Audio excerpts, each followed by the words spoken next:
your mind, lost in. You're never prepared.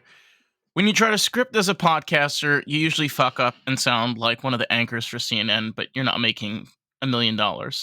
You're making negative $1 million. So it's an interesting industry. And I mean, like, for you to like just full on invest in like, I'm going to do it with podcasters. I got a lot of questions. 'Cause that's a big Yes. commitment. So part of going into the business, one thing that I knew I had to do was be really specific about the type of person I was going to work with to be able to make an income, right? So I do not work with hobby podcasters. I don't work with anyone who's kind of like fiddling with the idea. It's exclusively business owners who are using their podcast to generate leads for their business, and nonprofits who have the money to invest in someone like myself or my team to help me. But I did start listening to like true crime podcasts, and I'm like, oh, there's no way that they're making money from this. Absolutely no way. And it's true. Most podcasters are not making any money. But from a hobby standpoint, podcasting is so incredibly therapeutic. And before we were talking about how we're both introverts, but podcasting makes it so easy as introverts to have those more intimate conversations, which we really enjoy, right? Like, we don't want to be in the big crowds. We don't want to be in the big groups. We'd rather just have the one-on-one. Let's go deep really fast. Like, no surface level bullshit. Like, we don't need that. Like, let's get deep. Let's talk. That is what I love about podcasting, especially as an introvert. It's interesting because I had somebody the other day that was, I did an event for the podcast this past Saturday, and I had somebody that I met that worked with Patrick Ben-David. I live here in Fort Lauderdale, and supposedly he lives around here. I was like, oh, cool, okay. And he's a very different type of podcaster than I am. I mean, because he's the type of demographic that you work with. He has a team, he has a business, he has a structure, and it is a very different way of viewing as podcasting. In a way, it's like, imagine that like CNN, NBC, MNBC, like Fox, all of this is old. And it's the old before the internet, before we had access to podcasting, before we had access for journalists to go on like Substack and start making their own articles. It's where, I've said this before, it's like we as artists have more control than we've ever had before in history. Like, ever. Even more than the Romans. And the Romans loved gay people and prostitutes. How could you get any better?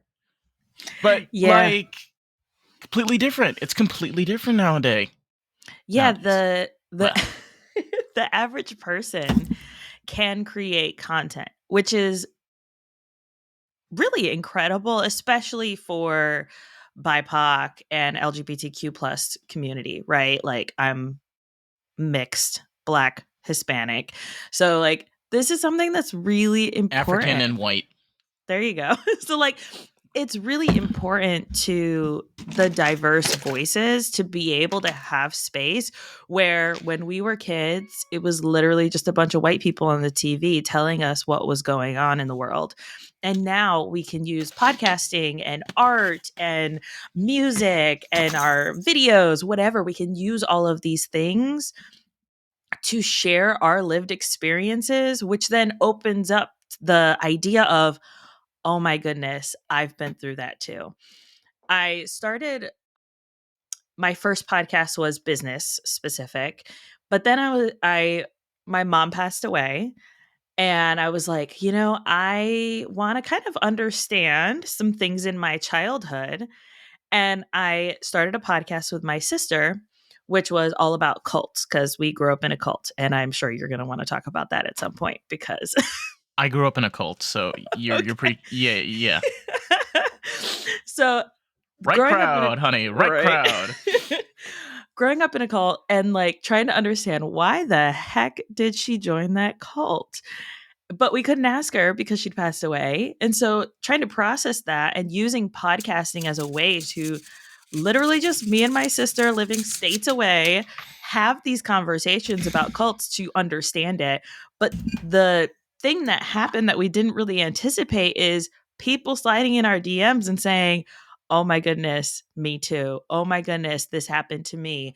I love your story." Like, did not at all anticipate that. It was for us to process our own things. So podcasting creates just such an incredible way for us to share our stories in a way that really connects us, I think, as humans on a deeper level.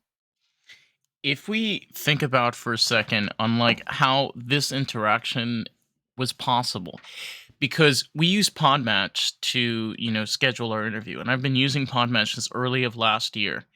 I had Alex on my podcast as well, and the really cool thing about it is just the same way like you're creating a way of infrastructure for business podcast. There is this like a way of understanding of like collaboration. It's where like, look, this is not an easy industry to be in. Like, why do you have to make it harder for yourself? It's like Matchmaker sucks, but we got Podmatch. Alex, we love you, man. But point being said, though, it is a really good direction and a good idea to go towards. So something that you're doing can really not only benefit people tremendously, but like you mentioned, like with your own story, it really is able to inspire others, and it's able to grow a steady, what's the word? Grow steady, blah. Like a steady flow, because you're able to see what you want to work with, who you want to talk to, how you can help them, how you can better their podcast and better their businesses. Yeah. It's really interesting too because I get people who come to me and they're like, "Look, I'm great at business, but I don't want to do a podcast. But my team is telling me I need to have a podcast. What do I need to do? How can I be good at this right away?" And I'm like, "Oh, no, you're not going to be good at this right away. That is just not how it works. You're going to go back and you're going to listen to those initial episodes. You're going to cringe. You're going to be like, oh, why did I say that like that? Why did I use those idioms? Why in the world did I keep saying and so?" That's my thing is I say and so much. But as you continue podcasting, as you continue to have those conversations, you get better, not just as a podcaster, but as a speaker, as a person, because you're able to expand your worldview. So yeah, I love podcasting and could literally talk about it all day. Yee. It's actually funny because I sometimes will have conversations with people, and I love where I work in a brewery, so I had a few days ago, and I also like I manage the kitchen. And I had like I was talking with a customer, and he was just like, "Damn, you really good at conversations." And I looked at him and I was like, "I better be because I'm a podcaster." And he's like, "Okay, that explains it." Yes. But it's kind of strange though for me too, because I was like I told you, like I was raised in a Jewish cult in upstate New York. Now I wasn't raised in like the crazy part of the community, but one of the first things that I had to learn when I started assimilating and being a part of the actual real world, yay, you had to learn how to communicate, because in the Jewish community, it's like, I don't have any money. Oh, well, if you call up this person in the synagogue and you speak to that person, they'll give you money. And like, you just, you kind of like sit there like a little vegetable, like, all right, okay, I'm going to do what you're telling me. I'm not going to think for myself. Because and it was weird, being able to like think for yourself and make your own decisions and like have to talk to people and like being able to like come up with decisions and kind of figure out a compromise. And it was weird. It was weird for the first few years. I was like, what the hell is this? Yeah. It was it has taken so much unlearning as an adult to figure out who the hell I am and figure out what do I Because they actually create believe. they create your identity for you. That's the problem. Yeah, it's it's rough. There's some people I remember they'd be like, "How are you so normal?" I'm like, "Oh, no, No. no, No. no. This has No, taken no, a no. lot of effort to be normal or quote unquote normal because Quote unquote. Yeah, we're not as bad. We're not as bad as Seinfeld, but right. we're in that zone. Yeah. I mean, if you'd asked me, like, okay, so prime example in the cult that I was in, it was in New Jersey. Something about New England is just bad. Oh wow, yeah. It was in New York. It was in Rockland County. Okay. Yeah. Which one was yours? Oh boy, wow. Mine What were you, neighbor cults? Oh my god, you were neighbor cults. This is so exciting. mine was more Warren County, New Jersey. So like I know Warren County. Wait a minute. No, not Jehovah's Witness. no. Which one? It was not a well-known one. Okay. I know Warren County though. It was a women's program for women with drug addiction and a place for them and their children to go to get clean. For the women to get clean. Obviously the children didn't need to get clean. Obviously. Obviously. Obviously. And it was an 18-month program that we were in for 10 years. So, how that happened, because, and it was evangelical Christian, was the very basis of it. The thing is that as people would leave, because within the realms of organized religion, they weren't giving these women the tools to actually make better decisions for themselves. They were simply removing them from the temptation. And so when the women went back out into the real world, temptation's right there and they don't know what the hell to do with that. And so they end up relapsing.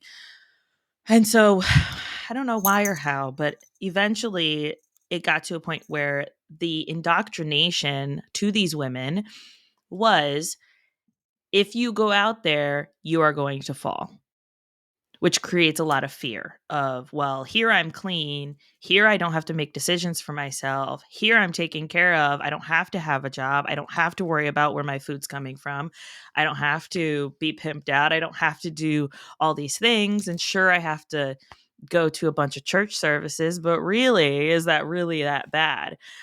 And so you create almost this dependency on having everything provided for you and not having to make decisions, which then you have these kids raised in this environment. Hello, I'm a product of that environment. So, yeah, when I end up, so we were homeschooled through the program. And then when I finished high school, I was like, well, I want to go to a regular college. I want to, and like, I was looking at Bible colleges and like, I was looking at like secular ones. And they were like, oh, no, no, no. You have to go to this Bible college that's associated with us. Otherwise, you do not have a home to come to, like to come back to, which I have I have no practical job skills. I've never had a job. I don't know how to drive. I have no bank account. I have nothing to my name or anything. What in the world am I supposed to do other than just be like, okay, I guess that's where I'm going, because I don't know what else my options are, because it's never been presented to me in a way that is like, here are the things that you can do with your life. So, yeah.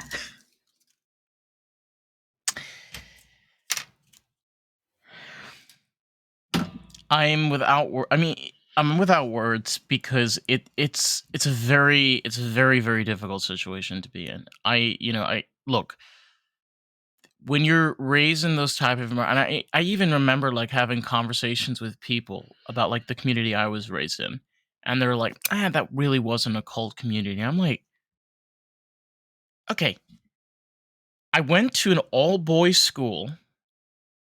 I went to doctors that were part of the community. I went to everything and anything, grocery stores, learning programs, restaurants, synagogue. Everything was in a facility, and like I remember the very first thing that my dad told me after I left the community, and I was living in LA, and I was on the phone with him, and he's like, "You see, this is what happens when you leave." Yeah. See what they do? Mm-hmm. When you try to leave and like shit's bad, they're like, oh no, shit's bad because you left. That's why it's bad. Yeah. It's That's so fucked up. It's so fucked up. It really is. There's like when my sister and I were like reviewing all these cults and looking at all these cults, we actually very strongly believe that Christianity is a cult. And that like there's these anything that says that we are the only ones that know the truth, we are the only ones that have the secret to success and the secret key to Sure. living a great life, that's a cult. Like, so if you're saying, oh, you have to go to this place because they're part of our in crowd, no. Whoa. No.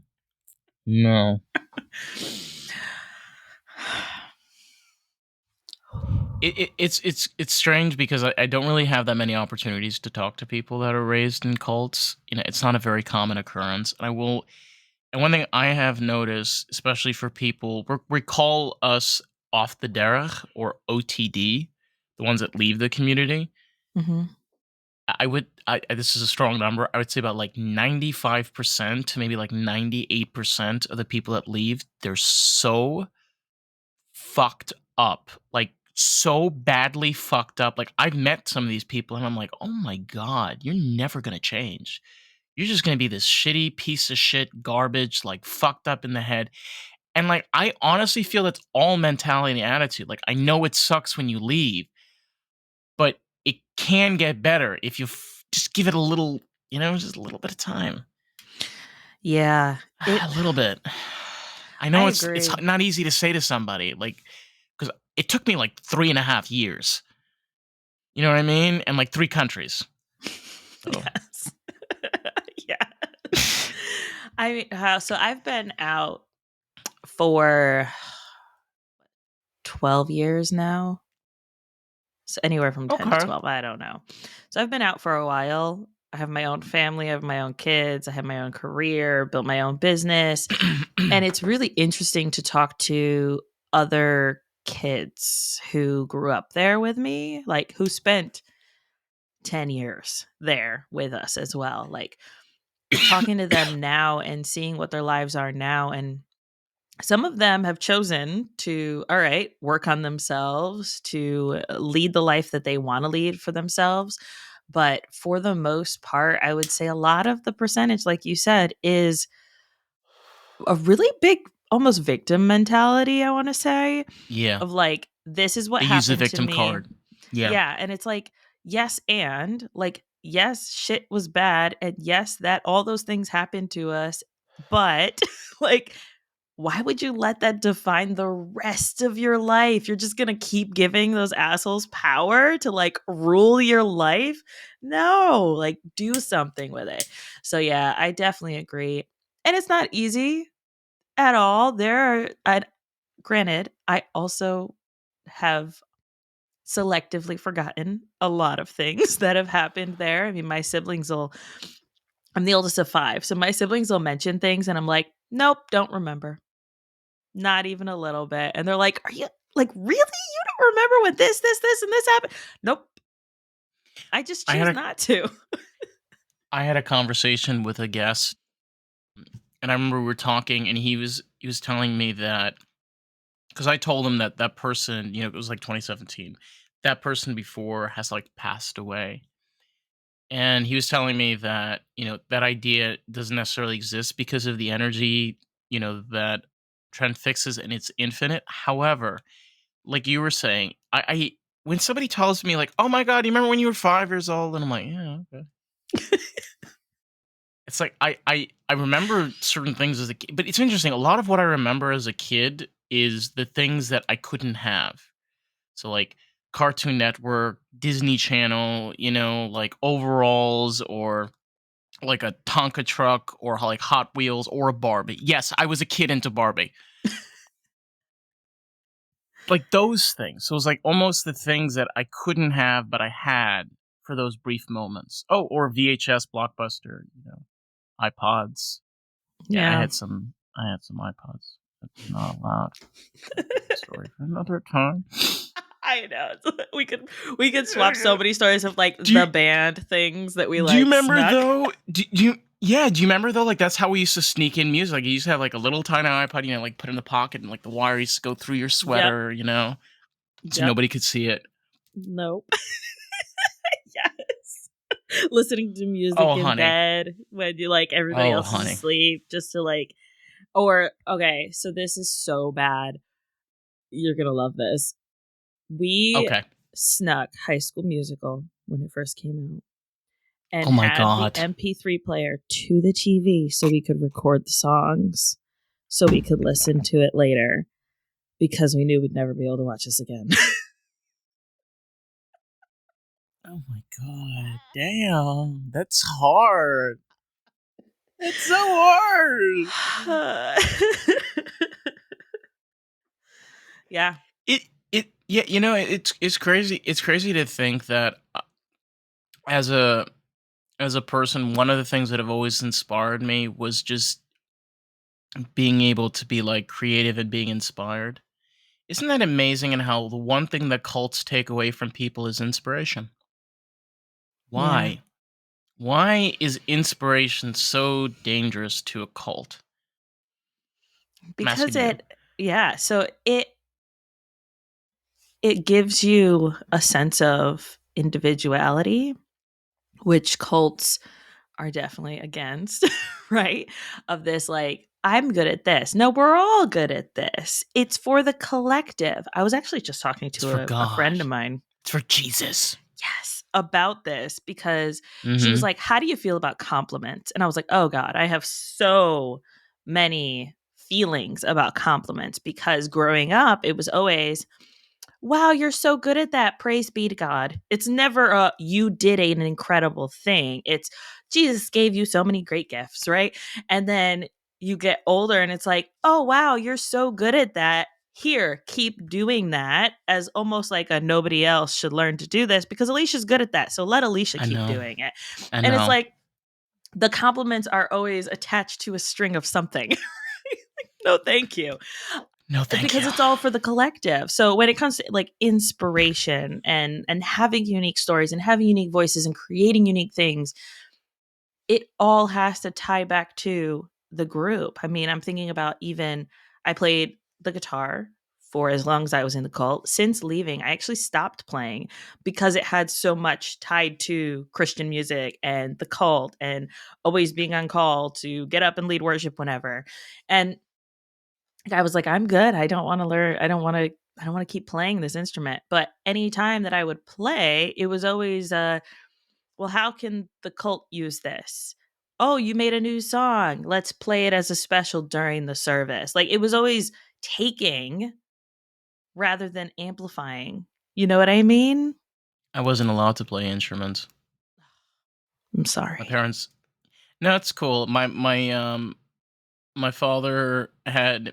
See, the thing is, my parents were interracial, and my mom is white, and my mom grew up in New York in a white family. And back in the 70s and back in those days, as a white person, you did not marry a black person. You didn't marry an Asian person. You didn't marry an Hispanic person. And my mom was like, I like this guy. He's Moroccan, he's African, and he's cute. And didn't really understand all the consequences. Mm-hmm. And what basically happened is, I kind of grew up with this mentality where, like, my dad came from a completely different culture, was bastardized and manipulated and controlled by the Jewish community in New York when he came over in like 1970. He was like 13 or 14 years old. With my mom that came from a broken home that like had no backbone or any type of way of handling stress to any point. And they're both like creating their life in this cult, because what other option do they have? Ask any one of my siblings, will all tell you the same thing. We're all fucked up, but we're all trying to get through this life one day at a time. Because that's how it is. Like, I can imagine, like, for your other four siblings, it's hell. Like, besides like the music part or anything, like understanding that why did your parents put you in this situation? I know why my parents put me in this situation, because they put themselves in that same situation, like fucking Yeah. 48 years ago. No, 40? Wow, yeah, 48 years ago. Damn, that was a long time ago. I know. Yeah. Yeah.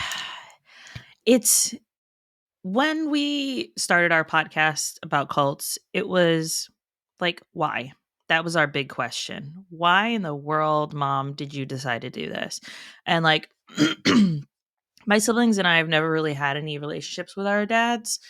There are multiple. Like, so I have my own dad, and then there's the brother under me has his own dad, and then the bottom three have the same dad. And none of those relationships were great. I mean, my mom would tell stories about her childhood and being molested by her stepfather and like all different types of things that she had gone through that led her to drugs and alcohol and prostitution and sex work. And so by the time she had me when she was 16.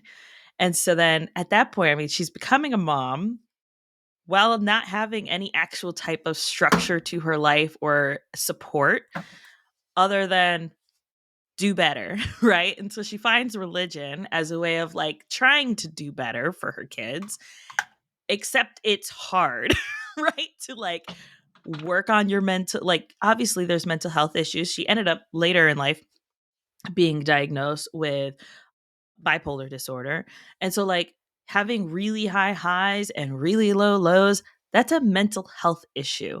Obviously, you're going to try to figure out how to fix that yourself if religion does not say, go see a psychiatrist, go see a therapist, right? Like they're like, nope, trust God, everything's fine. And so you just struggle internally. And so when you find a place like the cult that we grew up in, where you don't have to make those decisions. You don't have to worry about where our food is coming, where clothes are coming from. You don't have to even worry about where your kids are or what they're doing as they grow up and that they're turning into little yous who are running around like crazy. Like you don't have to worry about any of that. Then it's so much, I want to say, shackled freedom. It's euphoria Yeah.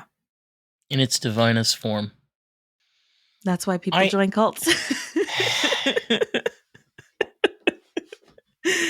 Wow, this is a great conversation for early morning. I'll tell you this right now. But it's great. It's great though because it's honestly a really hard and difficult thing to discuss because you're right. A lot of the conversations that come up these days is very much from the victim's perspective. When I when I'm watching videos or clips or even like they make TV shows about the Jewish community and people that have left, most of it's trash. I'm going to be honest with you. Because they choose people that are victims. They never healed mentally or physically. And it's like, what are you doing? You're just promoting bad health and you're basically bad mouthing and dwindling a community where there could be decent people in there that are trying to, live and try to make a decent life for themselves. Like, keep in mind, like, the community is miles. It's fucking the whole Rockland County. Like, if you know Jersey, New York, like Rockland County, I think is like over. I don't even remember how many acres. It's a lot. It's a lot of acres. Okay, there's a lot of numbers in there. But yeah, I mean, like, how do you want to approach this? Is that your answer? You want to go over to the victims and have them badmouth and say, "Oh my God, it was horrible. It was like living in a fucking prison," or do you want to have a more realistic approach and actually like see what it was actually like from different people and see like what their experiences were coming out of there? That's my only thing that I have a problem with the most. And one of the reasons I have a very hard time talking about it, because like the second I hear like the victim speech, like, oh God, kill me. Yes. Yeah. And like that is reality for some people, right? Like they do end up maybe doing well for a little bit afterwards, but because they spent so many years being catered to, then they end up falling back into whatever it was that they were but even into more before. so, why on earth would somebody interview somebody like that? Like Right? Yes. Right? You're trying to portray a certain idea, right? For sure, when you're interviewing only the people who, had terrible things happening to them or had those experiences where they never really moved forward with their lives. And I think having well, no, I'm not okay, but also I'm functioning and I'm moving forward with my life and I'm choosing every day to do things differently and to pause. This is something that helps a lot, right? So if you're listening and you were in a cult, this helps. Is if I have a thought, I will say, huh, is that my thought or is that somebody else's thought? Wait, pause. That's not right. Okay, why in the world am I thinking that? So for example, when I got out, Had that. I became a mom, a friend of mine was like, "Hey, I'm going to an introductory yoga class." And so my first thought was, "Oh, yoga's satanic." I was like, "Wait, what? Who whose thoughts are those?" Cuz I actually don't know. That is not something that I have studied. I only know the documentaries about yoga being satanic that I have watched in a cult. So, wait a minute. Let me pause, reframe this of like, okay, that first thought was interesting. What do I actually believe? I don't know what I believe. So let's give it a shot, right? Like you have to almost rewire your brain to have other original thoughts. It's not easy and it's very difficult, but it is possible. You just have to make an effort sometimes. Yeah, you do. I remember, like, touching on, like, when I was figuring out, like, my sexuality, I remember, I was kind of in that period where I was, like, bi-ish-esque, and I had that very similar thought in my head. I'm like, "Why am I thinking this way?" I'm like, "You know what? Fuck this." I had a friend of mine, we went out to a party, and there was just a ton of girls, and not to be explicit, I just, like, looked down, and I was like, "Okay, I'm definitely gay. That's cleared." Yeah. It was just, like, getting that bit of, like, clarity in my head. I'm like, "Why am I thinking this way? Is it Mm. because maybe I was raised that you're not supposed to be like this, or that something that you're" I hate even saying it. It's like something that you I remember I remember that one of the things that they used to teach us was that homosexuality was caused by bad parenting. So that if a father wasn't too loving or didn't, care for the child enough, it could cause, homosexuality. So I remember me and my brother, my brother, he's also one that left to the community. He lives in California. We were talking about it and we just like broke out in laughter. And I remember he was like on the phone. He's like, dude, why in the hell would anybody choose that? Like just wake up one day, it's like, I want to be. Come on. It's like every single person is unique in their own way, and to like have that attitude and mentality, well, God doesn't like this. So because God doesn't like this, therefore you can't do it. How can you be the person to interpret God? And on top of that, interpret a book that's 6,000 years old. Okay. I don't speak Sumerian. I don't read hieroglyphics. I don't understand 6,000-year-old culture. It's like broken telephone in a way, and it's like, what are we doing here? I can't get tattoos. I can't fuck a man. Oh my God, that's so hot. Oh, girl. Like, Hell no. okay, I have so many issues with the Bible. Having grown up in the Christian side, like there like you said, it is a bad game of telephone. You've got the reiterations and the new translations that were done by kings and by their little cohorts.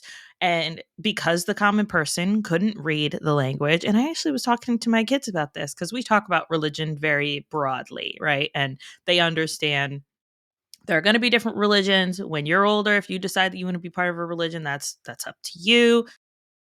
We talk about Greek mythology gods as gods, right? Like the stories, that everything is a story. Do you want to hear And something funny? Do you want to hear yes. something funny? I always tell people that I don't believe in God, I believe in Jesus. And the reason why I believe in Jesus is because he's a Jew. And he's my bro. There you go. And like, There yeah, you I'll tell go. my kids, like, yeah, Jesus was a person. There's historical things showing that there was a Jesus. Yeah. Yes. Moving on. We By the way, we've talked. I remember we had a rabbi that did a whole lecture on this. Where we, even as Jews, like have used like philosophers and scholars such as Josephus Flavius to figure out like different stories within our history. And it's interesting because when and I had this conversation with somebody before, and I can't remember if we're talking about Jesus, but Jesus was he was the first person that we know of in Jewish history that started a form of modern orthodoxy. His philosophy and belief was not necessarily assimilation, but it was accepting and loving of other cultures. And you can see this type of effect on the Jewish culture because there was a point where all faiths were allowed to come to the holy city and all faiths were allowed to celebrate when the second temple was around. But it's interesting in how like Christianity has taken such a turn because I have a friend of mine, one of my best friends, she does the podcast with me. She follows old Christianity, like the 102 years after Jesus Christ's death. Mhm. And it is night and day from any type of Christianity I've ever heard. I was like, what? Like, I don't follow, but I was like, I never heard what? You do? No, Christians don't do that. And she's like, yes, they do. And I was like, have we just literally just manipulating a book over thousands of years to our own liking? Is that literally what it is? It's politics. Like, you've got my husband. So this is great because my husband also grew up Catholic. And so it's really interesting to Oh. hear his stories of like growing up, going to Catholic church, going to Catholic school. Of course, he's like, I don't remember none of it. But like hearing some of the things that he'll say and like the stories of his version of Catholicism and Christianity and what that is versus evangelical Christianity, which is how I grew up, and like seeing all the differences and the nuances, it's like, it's all political and money. Like that's literally what it all is. And no, I'm anything that's an organized religion, you're gonna get politics involved, especially when you go back into history of like the common person not knowing how to read or write and everything having to be translated by the person in power, the Pope, the leadership, that kind of thing. Sorry. You're good. Good weed. When you're when we were talking about, like, for example, with the Bible, for example, I have tattoos. And I remember, if you look at that phrase, it says, you cannot get tattoos. And if the funny thing, actually, as Jews, we have different scholars that have written on this text. One of them depicts that what the Bible or the Old Testament or the Torah was mentioning is in those days, people used to purposely let themselves bleed. Okay, so they were just tattoos, these markers, and it was a form of idol worship. The year's 2024. Tattoo artists have to go through rigorous training and safety precautions as well as hazardous materials. They really have to know how to use their equipment properly to stay hygienic. And number two, I think most people, except you go to a Thailand, monk for a tattoo, don't get tattoos for idol worship. I don't think that boo or fucking pineapple on your ass is idol worship. I agree. I also have several tattoos. And, I remember when I got my first one, it's a rose, not a tramp stamp, but it's on my back on the side. And like, I remember being scared to tell my mom I was 18. God. 18 years old, about to be 19, and scared to be like, Mom, I got a tattoo. Because it was like bad. It was this bad, terrible thing that you're not supposed to mark your body. And it's like, okay, well, in that same book, they also talk about not mixing clothing together, and like, don't mix your cotton on your and your polyester. Don't touch dead pigs. Like, okay, football Do you players know? running around with pig Okay, skins. do you know, by the way, the whole thing with the pigs is because back then they didn't know how to properly cook pork, and a lot of people used to get worms and infections and die. That's one. Another thing, the reason why wool and cotton, they said you can't mix them, it's very obvious. Wool comes from a sheep, and if we're talking about thousands of years ago, they probably couldn't like take care of them like with fleas or bugs or insects. And because wool can be coarser and thicker than cotton, it's easier to just separate them so you don't have bugs or insects in your fabrics. Yeah. A lot of the things that seem complex and complicated today's days, we have very simple explanation as to why they possibly thought that way. You know, it's the Mhm. sorry if I'm jumping back and forth, but like even think I at the love like it. Genesis, the very beginning, okay? There was light. And it's like, I remember having this fight with my father. He's like, the world was created in 7 days. I'm like, who are we to say that 7 days literally means 24 hours? Maybe 7 days means 14 billion years. Yep. Do you know that there is a scholar, I believe it was Taisvis or Rashi, that mentions about the calculation based on the celestial, like the stars, moving from one place to another. So they were arguing about what exactly classifies as a day.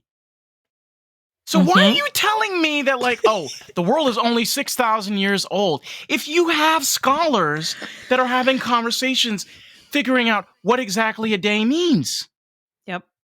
No, it I doesn't agree. it doesn't make sense. 100%. Yes.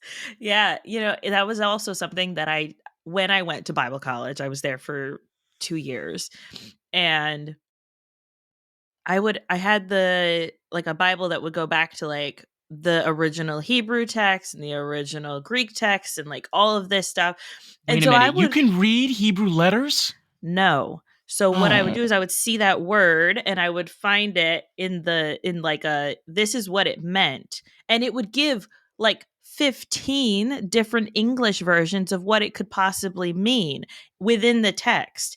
And so you're looking at, okay, in 7 days, a day could be a revolution of the world. It could be 15 different things. And so what we determine as this is what the scripture says could have 25 different meanings, but because whoever decided to translate it into English decided that this translation was the translation that they were going to use, that they believed.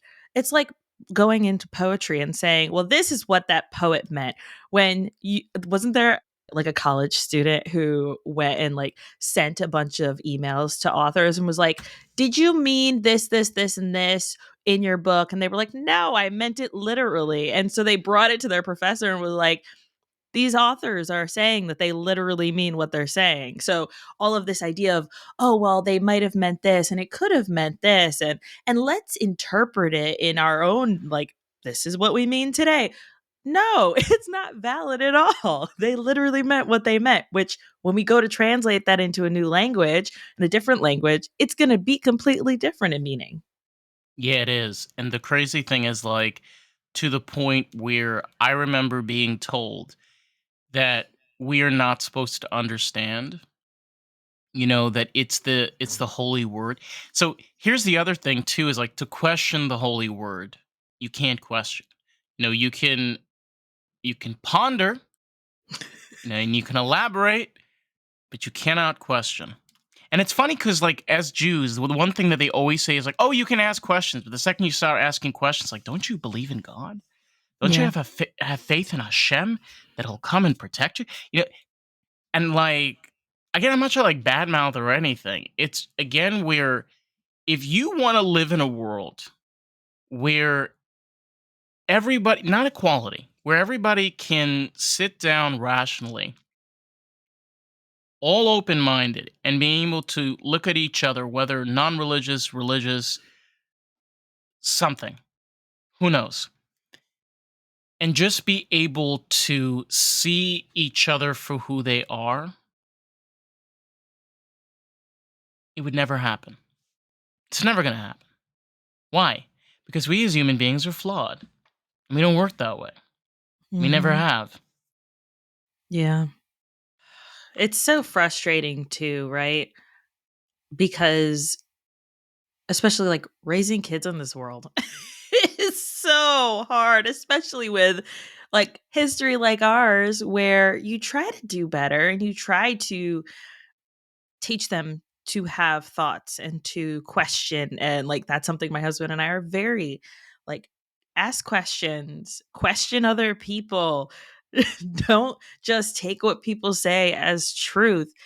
And it's so funny that my oldest, he's going to be 10 this year, which is wild to me. He's going to be Hold 10. on. Wait. Hold on. Stonebrain. You you have a 10-year-old?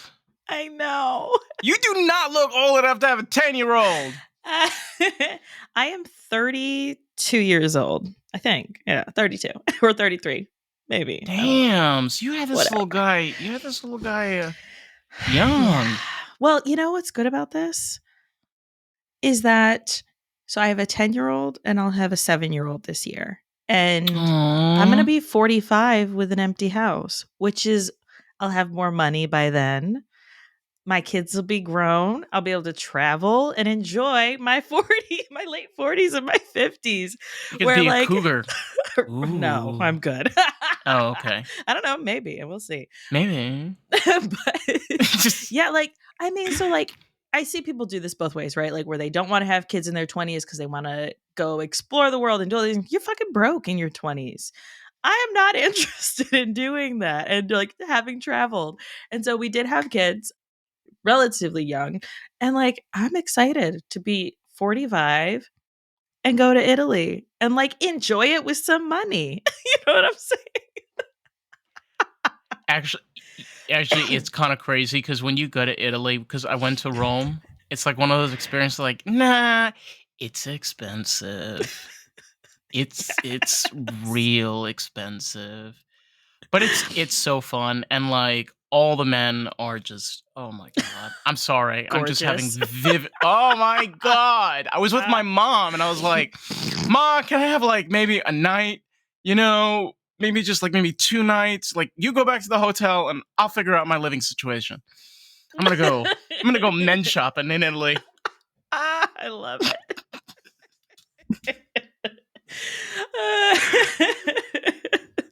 But like Yes. honestly, like I'm telling you, it's just in a way I'm kind of thankful that my life kind of turned in this direction. Like I'm 25, and the like one thing I'm able to say is like as a 25-year-old, I've been constantly trying to build myself a life that's Mm, sustainable.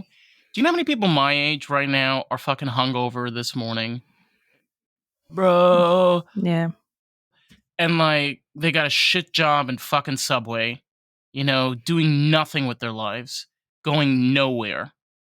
And like I sometimes feel like holy shit, like I'm working crazy, like I haven't like really dated, I haven't really like focused on things. But I think to myself, like you were saying, like having those kids younger, it's like we got out of a really bad situation and we kind of figured out, look, we got out and we fucking survived. Yeah. So Yes. we wanna do something about it. Like I wanna be able to, I don't know, fucking podcast or be back in the kitchen and sweating my ass off. Or, you dealing with businesses and they're sorry pains in the asses. I'm sorry, we love you people. But they can't be pains in the They asses. can be, yes, like Yes. anybody, right? For sure. Yeah, I think what I love I mean, this is silly, but what I love about having grown up that way, which, like, obviously there's not a lot to love, but what I love about it is that it made me so fucking resilient and, like, don't take no for an answer because people have been telling me no my entire life. I'm going to do different. I'm going to fuck you. Like, I'm doing this thing. Oh, you're saying I Oh yeah. can't do it? I'm doing it. And I think that it just created such a resilience to make my life what I want it to be. And I love what I do. Like, yeah, business owners, they can be jerks sometimes. But I have I've created a business where literally on sales calls, I tell them, look, I'm a type A person. I will take your podcast and I will run with it. If you're not okay with that and you want to have your hands in it, we're not a good fit. That is okay. Like, I've been able to say that because I know this is my personality. These are the types of people I want to attract, people who are happy to just hand it over and let me have fun. And those are the types of clients that I have now. Whereas, like, when I first started, it was like, oh man, okay, that was bad. You made my team cry. I'm going to fight you. Like, we need to figure out how never to have those types of clients again. And so, like, being able to create the life that I want has been able to happen because of growing up and being like, you know what? Actually, I'm going to take your no and raise you one, and we're going to make this life my bitch. So take that. Agreed. No, and it's true. Like I can relate from the standpoint of like I'm I work I work and manage as a chef in a brewery in the kitchen. And I left the food industry in 2019 because of really bad experiences with, chefs and jealousy. I'm going to be very honest with people as a person that's worked in the food industry for 6.5 years. Whatever Food Network and all the television shows have told you, they're lying to you. When you work in the food industry, it's like working for cats, like big Ugh. cats, like lions, panthers, and cougars and tigers. Everyone is after you. No one is there to save you. Everyone is there to and I'm not trying to like make it sound horrible. It's just that's the industry. It's like Mm-hmm. either you're good or you're fucking amazing. If you're good, get over there and fucking wash the dishes. If you're fucking amazing, like make the food and go out there and be just fantastic. So there's a mindset for me, like especially managing this kitchen, where I have to be like on top of this. Like this is the menu Yeah. I'm working with. Like, and my boss is the same way. Like the way we make our pizzas, and it's not like this insane mentality, but like you're saying, like when I was raised younger, this attitude of being able to be resilient and strong and understand, like this is your task, this is what you have to do. You got to finish it. You got to finish it. You got to get through Mm-hmm. this. Yeah. I think thankfully I had a really good working experience after I left. So like okay, well not my first job. My first job was pumping gas at a Wawa. Hello, New Jersey. Wow. And I was like, you know what? I Oh need my to god, make did they some give you the more. red sweater? No, did they give you the red sweater with the red cap? No, those were people inside. So I had to wear like Oh. jeans and a sweatshirt because I was outside. Rain or shine didn't matter with like a high vis t-shirt or a high vis like vest on. But so I started networking and I ended up getting into manufacturing, which is a very male dominated industry. And I was one of 5 women in a facility with 150 dudes and the only black woman like, or mixed woman for Hello. a very long time. And I don't like know. This sounds having like a Donna Summer song right now. right having to stand toe to toe with a bunch of white dudes was like I had to be like, yeah, I had a weird childhood, but that doesn't matter here. I have to say what I mean and say it with my quote unquote balls because like no one's going to take me serious if I just fluff my way through this. And so I had to own, all right, I know what I'm doing. This is what I'm doing. And thankfully, I had really good bosses who were very encouraging and like, hey, we're taking a chance on you. We don't really have a lot of women, especially in like the handling a lot of material side. But let's see how this works. And ended up being to the point where I ended up going up and up and up into the corporation the guy that I networked with while I was pumping gas at the Wawa was the head of all of the US facilities. And so I put his name on there like, okay, maybe this will help. I don't know. I don't know this dude. Ended up being able to, they relocated my family from New Jersey to North Carolina, paid for everything, and then built up working at the new facility, and like almost to the point of I'm in the plant manager's office telling him what he needs to do, what's happening behind the scenes. I'm running shit. Like, you have to be able to be like, look, this is what I'm doing. It doesn't matter. Whatever happened before, no, we're moving forward. Let's go. Exactly. No, and that honestly, honestly, having a positive attitude and outlook really benefits you in the long run. Because when you're able to create those healthy relationships, even if the environment is not suitable, I Mhm. mean, 5 women, 115 men. 50. Okay, 150. Yeah, if that was, a dance club, we would have a problem. It would be a very big problem. But the point is like being able to build yourself from there, even with that difficulty, even with those obstacles. And I feel like somebody like yourself, it's not easy to do the things that you do. Like people are like, "Oh, I can do that." Have fun. Good luck. Yes. Yeah. I'm- I think everything that's kind of led me to this point, right? All those choices, all of those decisions have led me to the point where like I am creating something that I am passionate about, that I love doing, being able, like, one of our taglines is messages that make a difference. Right. And so, yes, we work with business owners, but these are business owners who care about their people. They care about what it is that they're putting out into the world. And the messages that they're creating with their shows are making a positive impact. And so it's like, I'm able to do that now because of everything that I went through up to this point. Right. And it sucked. And like you said, positivity, yes, is so important, and also understanding the duality of life, right? That there is good and there is bad. And you can't really let either of those kind of define you. You have to make the choice of what it is that you're going to do with your life. It is. And I definitely feel where when I ever have that pondering thought of, for example, is there a higher power, or there's something out there? I like to always go back to the idea that we are made out of the universe and the universe is us. And in a way that we're connected in some strange way. And whatever happens to you in the world, like I will bump into people or have experiences and I'm like, there you go. The universe answered. You know, Yes. I'm like the type of person. I'm not a positive person. I'm like a pessimist. I'm like, who fucking drank half of this glass? I want to beat the shit out of you. I But love it. let me ask you something though. Have you had any businesses that you want to like you can highlight, or something that you felt connected to, like the stuff that they were selling or the products that they were making?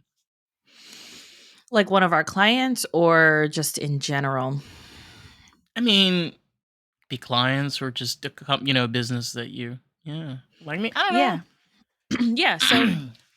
this is silly, but Ooh, I love I've, silly. yes, I figured as much. Yay! I, so I use Quip. This is not a client. I use Quip, the toothbrush subscription service, and I am not an affiliate. I do not Is get it money from toothpaste? them. They do toothbrushes and toothpaste. So they're electrical toothbrushes, and then they send you a new toothbrush head every 3 months. So that way you don't have to worry about like, oh, I need a new toothbrush. It's been 3 months. And so they automatically send it. And then they also have toothpaste. They have floss. They've got all of mouthwash, all of these things. But they started off with toothbrushes. And the reason that I love them and I will stay with them is we're seeing this shift in, and my degree is in marketing and business management. So I look at people's marketing a lot and it helps with my business, but also like, what are other people doing? Right. We're seeing this shift in more of a trauma informed marketing that I really, really love. And like around Mother's Day and Father's Day, they actually sent an email this last year where they said, we're going to be starting to promote our Mother's Day and our Father's Day promotions. If this is something that is triggering for you, please select here to opt out of these. And I was like, having lost my mother in 2019, and then my dad passed away in 2023, so just last year. 2020. Like, yes. So like it can be really frustrating seeing all of the hoopla, right? And like it's been a bit now, so I certain things I can handle, but it's still something like it's just kind of like an in your face reminder around those times of year. And to have that type of trauma informed marketing where they say, we care about you as humans who have been through shit. If you want to opt out of this marketing that we're about to blast everybody with, then select here. And I just love that. Like, I love that certain companies are starting to make that realization that we're humans with human experiences and not all of them are great. And we can do better by making those choices in our marketing. So I just love it. So yeah, Quip, No, I that like them. They're good. I love that. And I think that's a really sorry, I had a frog in my throat. It's a great thing that is happening with companies, and it just goes to show you that instead of forcing an agenda on people, such as Bud Light, when you have a company like this where you're not like forcing, you understand that some people are not comfortable. Especially when it comes around Father's Day, I'm that kind of person like, cool. Like, it's just going to be 24 hours and remind me of my dead dad, Yeah. you know? So it's Yeah. like, I don't really want to do that. Like, usually I'll try to like hang out with my mom, you know? Mhm. Sometimes people don't have that option, you know, sometimes you Yeah. spend time with your family. But even more than that is businesses that have an understanding of people's choices pertaining specifically to people like ourselves, people that were raised in religious cults, people that were raised in very difficult homes and situations. The thing about like mental health, specifically around like anxiety, depression, and what we're dealing with is don't shove a pill in a person's face. Don't shove a bandage in the person like, I got a life coach and I'm going to hear. Don't do that. You know, like there are Yeah. definitely therapies and businesses that have been working on, like, for example, even psychedelics are one of those to figure out different ways of how to be able to cope with these things because our brains have neurons. And if they can't attach or connect or send out proper blood flow, or certain things won't work correctly, or certain parts of your brain won't work correctly. Yeah. So, do we want to promote mental health and continue that problem? Or do we want to promote an infrastructure that's more focused on we have an issue? Let's look at a healthier resolution and a better approach to this. Yeah. Yeah. It makes me think of like when right before my mom passed, she was dealing with a lot of depression, and she also was diagnosed with fibromyalgia, which is like the unknown disease, right? You have extreme pain in your body and there's no reason, literally no reason that your joints can't work. I mean, she was at the point where she would tell me she could not connect the button on her pants because her fingers and her wrists hurt so bad, and there was no reason. They couldn't give her any like this broke or this is the problem. It was just pain. And so of course, in extreme depression and extreme pain, she turns to, what did she have? Opiates? Yes, she was taking the one that they give you at the hospital, morphine, which was laced with a toxic amount of fentanyl. And so that's what happened. And it's like,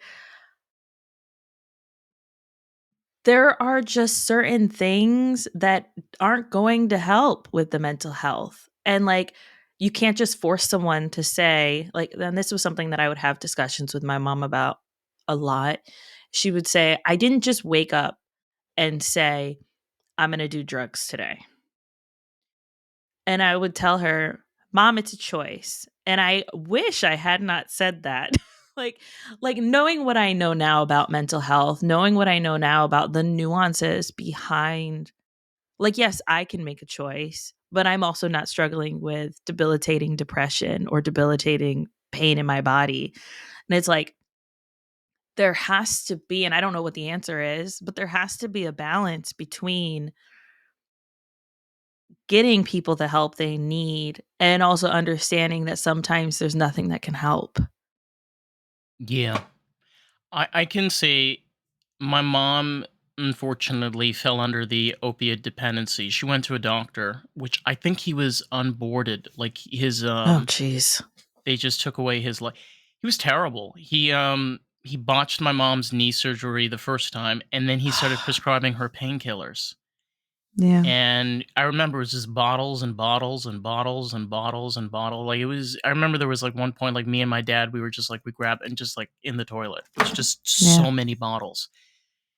And my mom started weaning off, but I got to a point recently with her where I said to her, I said, "Listen, you can make a choice. You can continue taking your 12 medications a day plus these painkillers, or I can give you a different solution." Mm-hmm. And I introduced my mom to cannabis. And, it's like one of those things where like, what are we? My mom loved it. Like the first time I got my mom high, she's like, I'm not high. Where are the brownies? Oh, we have cookies? Where are the cupcakes? And she keeps on reminding me of how, like, she's able to sleep better and how she's able to feel better. Mm-hmm. I do know that she still takes, I mean, obviously, but in a way I feel a little bit less guilty because I and myself, I'm like, look, this is something I've been doing for 4 years to function and survive. You can Mm-hmm. try this and see if it works for you. But you're right, it doesn't always work in every single situation, but when it does, take that opportunity. You know Yeah. what I mean? Like my mom wouldn't have been able to experience and be able to learn about it without me. I mean, if I wasn't the one, or because who else would she ask? Yeah. My mom doesn't really trust doctors anymore. She keeps on telling because they fucking killed my dad. Yeah. Like my dad died of COVID, during the first wave. Nobody remembers that, by the way, in New Yeah. York. It was like the goddamn zombie apocalypse. Nobody knew what was going on. Like nobody, like he had like he had medical conditions and problems on top of it. It was just like, Hmm. so I like to look at solutions, and I don't like forced agendas or opinions, where like, yeah, like don't take opioids, but there's another way. Yeah, it's cannabis, or it could be psychoactive therapy, or it could be, believe it or not, actually, somebody told me this. It's actually Tai Chi. No. So somebody told me that one of the things that they started doing is you can do yoga and like Tai Chi, and that Mm-hmm. does help people, especially with opiate dependency. So they're able to get out the dopamine, Yeah. serotonins, and stuff like that. It makes sense. Yeah, I mean, I'm all for that. I don't personally partake because of my mom's history and knowing that like I have very addictive personality and also I have asthma. So if I smoke anything, I know. my My body's mom like doesn't. My mom doesn't like smoking. She does like the edibles. She Yes. has the little So gummies. yeah, I would, yeah. I've tried. I tend to have not so great reactions, so I've just stayed away personally. Okay. But I'm good. My husband, on the other hand, he loves smoking weed, especially before we had kids. And since we've had kids, we tend to veer more towards like the gummies, which they sell right at the. We live in North Carolina. They sell right at the little smoke shop where you can go and get THC gummies or Is it Delta 8 gummies or whatever. is it recreationally legal in North Carolina? Not I believe CBD is, but not weed yet at this point. And I so see. they've got the THC gummies, which are like, those will mess you up pretty good. But like my husband had a really bad ear infection to the point where he was in so much pain. Of course, they gave him some opioids, and he was like, "I'm good. I'd rather just have some weed gummies and be like some THC gummies and be good." And that's what we did. So that he was able to be like, "All right, now that I don't have an ear infection and I'm not, my head doesn't feel like it's about to explode. I'll have them whenever I'm good." Like. But yeah, I think that there are definitely options, and like religion, that side goes back to money. The opioid industry is so in like just steeped in who's making money from it. It is so bad. So yeah, I think doing your research and knowing all of that See, stuff helps you make better decisions. the thing also is like you've had experience working with all types of businesses across the charts, specifically ones that you've managed and be able to help them build their platforms and their podcast. But we unfortunately have started to see the unfolding of the curtains to the point that a lot of businesses have been deceived in many ways because they've been Yeah. promised a lot of things by these larger corporations.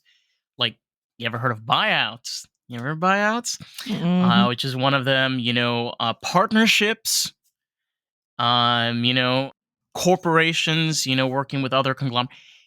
And it just gets so sketchy and weird. And who are you supposed to believe? Like, who are you supposed to trust? Like, how do you know that the supposedly like eco company isn't just some like bullshit knockoff Nestle company, and they're just like having like this cool logo or whatever? You don't Yeah. know. You really don't know. Yeah, I mean, at this point, I feel like everyone is greenwashing, pinkwashing. They're just making everything as consumer friendly as possible to make themselves look better. And it is hard to know which ones are ethical and which ones are not. But thankfully, the ones that we tend to work with are referrals from other people of like, hey, we know this person, we trust this person. You should go. Alicia, you should work with them. Person, you should go work with Alicia. And I think that that really helps. And it'll be interesting to see as we kind of move into working with more people, like the everyday person. And that's where I think, like we were talking before, being an introvert, but being forward facing is going to help them say, like, oh, okay, she's a real person. She's not just like this crazy person. Like, no, I will talk about how I read 250 romance books a year. I will talk about how I grew up in a cult. I will talk about all of these things because that's what makes me a human, right? And connects me with other people. Right. I think looking for those types of connections is a good starting point. It's not easy to find people like decent people, but I think it's worth it in the end once you find the right people. You're able to create a platform for yourself that allows you to distinguish businesses that you connect with. Yeah. And that's the thing is that it's not about trusting the experts or finding the research. It's understanding that we as people can work together to find solutions to problems, such as like reviews that can help to be able to understand products. You can have, for example, like a podcast. I always thought this is funny, like if you had a thrift store, especially ones that have like vintage clothes, why in the hell don't they do podcast? Like imagine them like do a podcast. They can do like a video on YouTube, and they'll be like, Mhm. we got this like funky piece, it's like 1988, and then like talk about it or whatever. And Yeah. you've got so much great material right there that you can, because it's like a like a business that's so like specific and can sometimes be hard to bring in traffic. Yeah. So I'm sorry, like I'm like trying to do what you do, but I don't do what you do. So, for a business like that, right? I would say, and this is so, I hate saying this, but I stand on my soapbox for this. Not everyone should have a podcast, and I don't think that people realize that because there is so, I mean, 90% of podcasts who start do not continue, which is really sad, right? It makes my heart sad. So do something else before you start a podcast, if possible, and see if you like it. Or be a guest on other podcasts to see if you like it. Yeah, like And so for Lost in the something Groove. like exactly. And you can shit and like be nervous and like pee your pants and you're okay. We'll It's edit it okay. out for you. Or not. Ha, ha, ha. Or not. But like, so for a thrift shop, right? I would actually say TikTok, as much as I hate it, as being an older millennial, or I can't stand. Listen, honey, I'm like early Gen Z, like late millennial, and I don't understand the TikTok. So I call it the TikTok, like literally the TikTok. I am undiagnosed, but I'm pretty sure I have ADHD. And so Same. the idea is like dopamine hits, right? I don't really need TikTok for dopamine hits. I can go elsewhere for mine. I don't like it. I really don't like it. It's too much, and Way too much. it's a lot, and it's weird, and I don't. It's also weird to see like children on there, which is just like, why? Who gave you a phone? It's like my whole other thing. It's like having grown up in a cult and didn't have my first cell phone until I was 18. Like, who gave you a phone? But like, so for a thrift shop, I think that TikTok or some type of reels or YouTube shorts, something like that would probably be the best bet, where you can show the piece, right? Or you can model the piece. Whereas when it comes to businesses where, like the ones we work with, so one of our clients, she does boundaries coaching, and like through the lens of 12 steps, which that's her thing. I personally don't care for them very much, but whatever. That's what she does. And so she uses the lens of 12 steps as like creating boundaries in your life, especially as people pleasers, as addicts, as children of addicts, as all of this stuff. And I'm like, okay, yeah, I can understand where you're going with this. And so like she has talks through examples of things that she's able to do, talks through okay, the holidays are coming around. Here's something that you can do if maybe you have a relative that brings up a certain thing that you know is triggering for you, and how to steer the conversation. So those are the types of businesses that I think podcasting works really well for. If the thrift shop was like, hey, we really want to do a podcast, then I would say it would be really cool to either connect with local businesses and have them on your podcast, is like highlighting local businesses. So it's not so much about the thrift shop, but more about our community, or find a way that you can interview like OG clothing stylists or OG, like people who are like, have been creating clothing, and I'm not a fashionista whatsoever, clearly, but you can pretend to be, honey, for this podcast, and I will allow you to. Good luck. I'm okay. like literally in my Amazon. Well, this was my friend got it for me. It's a tarot card on a t-shirt that says The Reader. And then I'm wearing my husband's Cartoon Network pajama pants. So like, I couldn't even love pretend. that for you. I love that. But you could interview those types of people. So like, there are different ways that you can do it, that it's not just like, okay, I have to podcast this one way, or I have to showcase my business in this one way. Podcasting is so much more about like creating connections with the people that you want to create connections with, or getting in front of the people that you want to get in front of, whether that's your listeners or your guests, or even it just therapeutically working through shit like I did with my podcast with my sister. Like there's just so many options for what you can do with a podcast, that it's a fun medium. You can do it in your husband's pajama pants if you want to. Oh yeah, especially Cartoon Network theme, baby. Hey. Oh my god. Well, I have to say, it's a rare occasion when you're able to meet people that you connect with. And again, it's even rarer when you're able to meet people from different types of cults. So we'll say this was a heavy episode, but lots of fun. But it was fun. It was so much fun. I love being able to connect with other people, especially when it's like, oh yeah, me too. Oh. Damn, you go through that shit too, bro? Oh man. Exactly. We got through it though, you know? I Dad. think I mean, you're going to be, on a, one of those what do you call it, Virgin Cruise, adult only, when you're Yes. 45, with your husband like unts, unts, unts, unts. No kids. Unts, unts, unts, unts. No kids. Unts, I unts. know.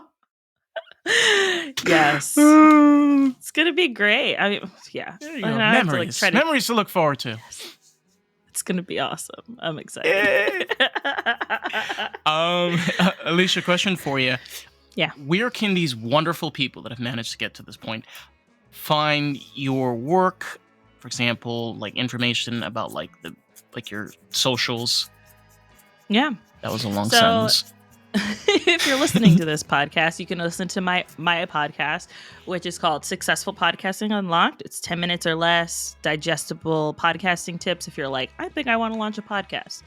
If you want to say hey and just like shoot the shit, send me a DM on Instagram, not TikTok, please. Send me an Instagram DM, Alesia.Galati, and you can find me over there as well. Fun. So you can find everything in one place, which is always amazing. I sometimes question, it's like, okay, so my Facebook is this one, and then my TikTok is that one, and then I'm like, give me a second, I need a pen and a paper. It's too many places. Too many Simple places. direction. Simple direction. There you go. Well, Yeah. Listen, Alicia, it's been a pleasure. Thank you so much for coming on. And for all these wonderful people, if you want to find the podcast, find us on Facebook, Instagram, TikTok, and YouTube at Lost in the Groove Pod. So with that, catch you on the next one. All right. Thank you. I'm gonna get out. Almost enough.